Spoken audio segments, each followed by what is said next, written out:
Operation સિંદૂર ન્યાય અને બદલો એ પહેલગામના હુમલાનો એ મા પત્ની બહેન જેને પોતાની સામે પોતાના નજીકના લોકો પોતાના ઘરના માણસોને મરતા જોયા અને અંતે આજે ભારતે પોતાનો જવાબ આપ્યો। બધાને સવાલ થયો કે અચાનકથી આ ઓપરેશન કેવી રીતના થયું જ્યારે રાત્રે બધા જ ઊંઘી રહ્યા હતા ત્યારે સેનાના જવાનો લડી રહ્યા હતા। ઓપરેશન અચાનકથી નથી થયું જ્યારે પહેલગામનો હુમલો થયો અને હવે 15 દિવસ થયા છે અને આટલા 15 દિવસમાં ખૂબ બધી મીટિંગ થઈ અને એ દિવસથી જ નક્કી હતું કે આવું કંઈક કરવાનું છે।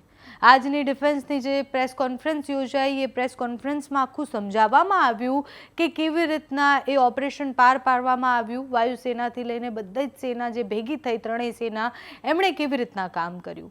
આ વખતે ઇતિહાસમાં પહેલીવાર વાયુસેના અને સેનાના મુસ્લિમ અને એક હિન્દુ મહિલા બે અધિકારી તરીકે ત્યાં પ્રેસ કોન્ફરન્સમાં હાજર હતા અને આખી પ્રેસ કોન્ફરન્સ એમને કન્ડક્ટ કરી।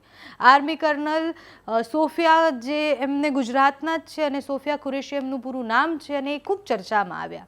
જ્યાં પણ તમે સોશિયલ મીડિયા પર વિડીયો જોશો એમના વિડીયો દેખાશે। સાથે જ એરફોર્સના વિંગ કમાન્ડર વ્યોમિકા સિંહનું જે નામ છે એ પણ ખૂબ ચર્ચામાં આવ્યું। એ બે મહિલા એ બે શક્તિ અને એ બે શક્તિએ દેખાડી દીધું કોઈ જ જવાબ આપવાની જરૂર નથી। એ બે શક્તિ જ્યારે એ પ્રેસ કોન્ફરન્સ કરી રહી હતી ત્યારે બધાને બધા જ જવાબ મળી ગયા। જેમાં ગુજરાતની એ દીકરી અને સોફિયા એ ચર્ચામાં એટલે આવી કારણ કે પીસી દરમિયાન આમ તો સોફિયાની કહાની પણ ખૂબ સુંદર છે એ પણ તમારા સુધી પહોંચાડીશું પણ એ પ્રેસ કોન્ફરન્સ દરમિયાન જે રીતના એ હવાઈ હુમલો કેવી રીતના થયો એ વિડીયો મારફતે બધાને સમજાવ્યું કે અમે આવી રીતના પ્લાન કર્યો હતો આટલા કિલોમીટર દૂર ઘરમાં ઘૂસી અને આવી રીતના આતંકીઓને ઠાર કર્યા છે।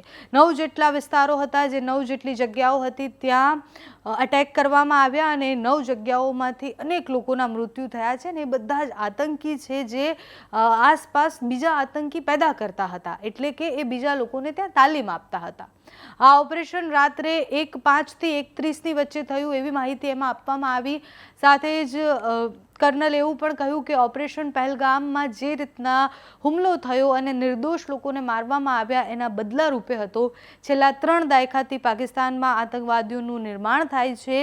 હુમલા પછી પણ આ વાત સામે આવી હતી કે પાકિસ્તાન હજી પણ પીઓકેમાં 9 જેટલી જગ્યાઓ એવી છે કે જ્યાં એ લોકોને રાખે છે, લોન્ચ પેડ બનાવ્યા છે, ત્યાં તાલીમ કેન્દ્રો બનાવવામાં આવ્યા છે અને ત્યાં એ લોકોને પોષે છે। અમે વિશ્વસનીય માહિતી અને ગુપ્ત માહિતીના આધારે ટાર્ગેટ પસંદ કર્યા। ઓપરેશન દરમિયાન અમે ખાતરી કરી કે નિર્દોષ લોકો અને નાગરિકોના મૃત્યુ ન થાય। એટલે ભારત ચાહતું તો એ યુદ્ધનો જે એમની પાસે ઓપ્શન હતો એ પણ અપનાવી શકતા હતા પણ ભારતે ક્યારેય યુદ્ધ માંગ્યું જ નહીં। પીઓકેમાં શું થયું તો ગઈકાલથી આપણે બધા વિડીયોઝ જોઈ રહ્યા છીએ। ગઈકાલથી આપણે જોઈએ છીએ કે કેવી રીતના આખો હુમલો થયો, કેવી રીતના આર્મી ત્યાં પહોંચી અને પછી જે થયું એ આતિશબાજી જેવું આપણને લાગતું હતું ત્યાંના લોકોને અને ત્યાંની સત્તાને પણ નહોતી ખબર કે આવું કંઈક થવાનું છે। 2023માં જે રીતના યાત્રાળુઓ ઉપર હુમલા થયા હતા કે પછી અનેક હુમલાઓ જે ભારતમાં કરવામાં આવ્યા હતા એ બધાનો બદલો આજે લેવાયો હોય એવું બધાને લાગ્યું। એ પ્રેસ કોન્ફરન્સ દરમિયાન અનેક વાતો સામે આવી। એ પ્રેસ કોન્ફરન્સ દરમિયાન જે વિડીયો બતાવવામાં આવ્યો એમાં આખું જ સમજાવવામાં આવ્યું છે કે કઈ રીતના એ આખું ઓપરેશન થયું છે તો એના પર નજર કરો। ऑपरेशन सिंदूर 22 अप्रैल को पहलगाम में हुए विभत्स आतंकवादी हमले के शिकार मासूम नागरिकों व उनके परिवारों को न्याय देने के लिए लॉन्च किया गया था। India has demonstrated considerable restraint in its response. However, it must be said that the Indian armed forces are fully prepared to respond to Pakistani misadventures, if any, that will escalate the situation. प्रभात देवियों और सज्जनों, मैं colonel Sophia Qureshi और मेरे साथ wing commander Vyomika Singh आज आपको 6 से 7 मई 2025 की रात 1:05 से 1:30 बजे के बीच भारतीय सशस्त्र बलों द्वारा अंजाम दिए गए ऑपरेशन सिंदूर के बारे में जानकारी देंगे। ऑपरेशन सिंदूर 22 अप्रैल को पहलगाम में हुए विभत्स आतंकवादी हमले के शिकार मासूम नागरिकों व उनके परिवारों को न्याय देने के लिए लॉन्च किया गया था। इस कार्रवाई में 9 टेररिस्ट कैंप्स को टारगेट किया गया और पूरी तरह से इसे बर्बाद किया गया। पाकिस्तान में पिछले 3 दशकों से टेरर इंफ्रास्ट्रक्चर का निर्माण हो रहा है। इसमें recruitment, indoctrination centres, training areas व लॉन्च पैड शामिल थे, जो पाकिस्तान और पाक अधिकृत जम्मू कश्मीर POJK दोनों में फैले हैं।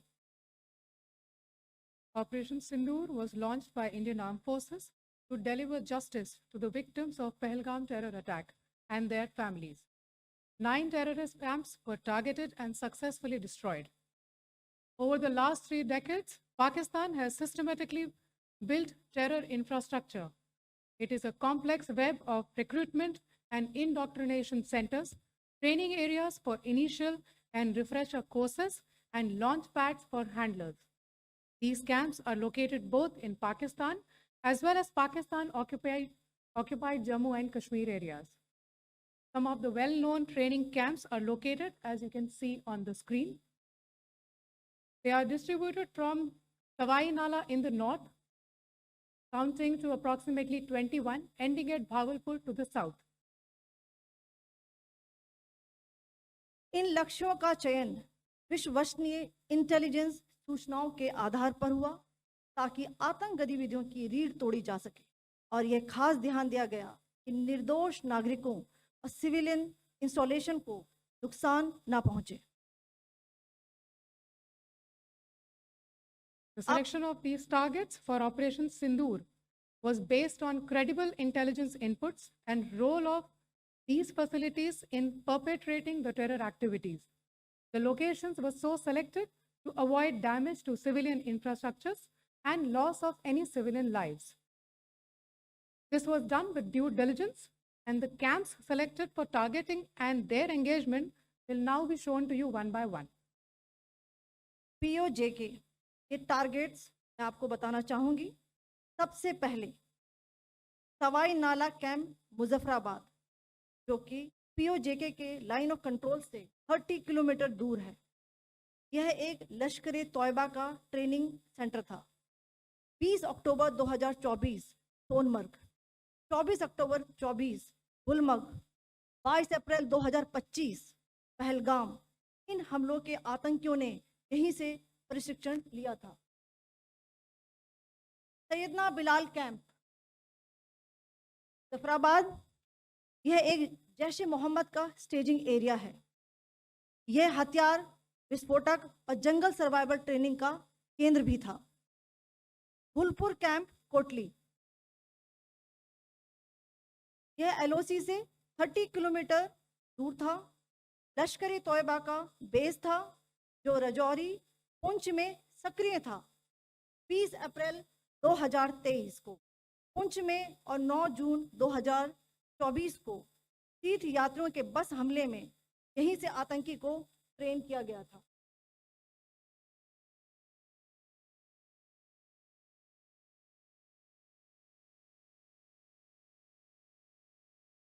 बरनाला कैंप भिम्बर, ये LOC से 9 किलोमीटर दूर है। यहाँ पर हथियार, हैंडलिंग, IED व जंगल सर्वाइवल का प्रशिक्षण केंद्र था। अब्बास कैंप कोटली,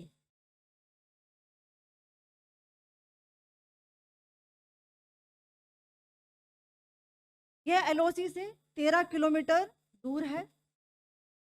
लश्कर तोयबा का फिदाइन यहाँ तैयार होता था। इसकी कैपेसिटी 15 टेररिस्ट को ट्रेन करने की थी।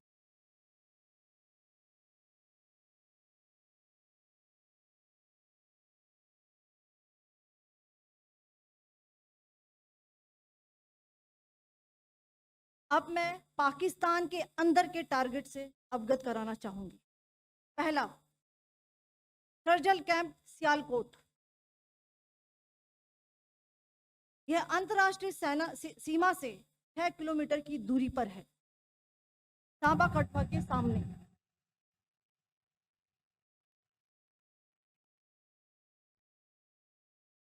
मार्च 2025 में जम्मू एंड कश्मीर पुलिस के 4 जवानों को जो हत्या की गई थी, उन आतंकवादियों को इसी जगह 8 के मुंबई हमले के आतंकी भी यहीं से प्रशिक्षित हुए थे। अजमल कसब और डेविड हेडली भी यहाँ ट्रेन हुए थे।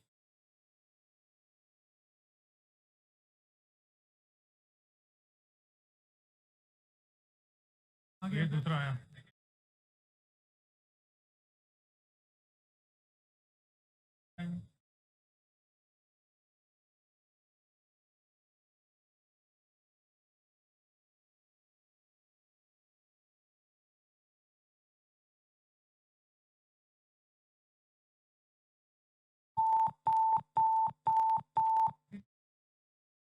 enclosure same ही है. Just hit the target.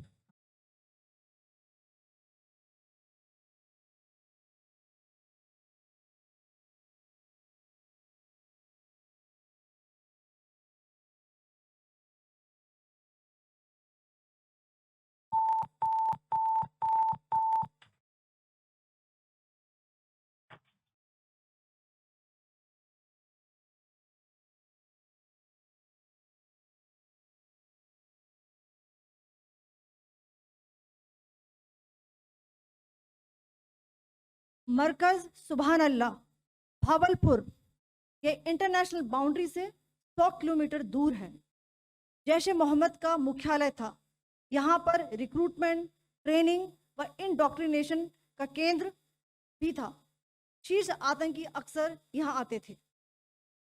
मैं आप सबको बताना चाहती हूँ कि किसी भी सैन्य ठिकाने का निशाना नहीं बनाया गया और अभी तक किसी तरह की नागरिक क्षति की रिपोर्ट नहीं है. धन्यवाद. जय Hind. The strike on the terror camps were undertaken through precision capability, as shown to you. A niche technology weapons with careful selection of warheads was ensured so that there will be no collateral damage. The point of impact in each of the target was a specific building or a group of buildings.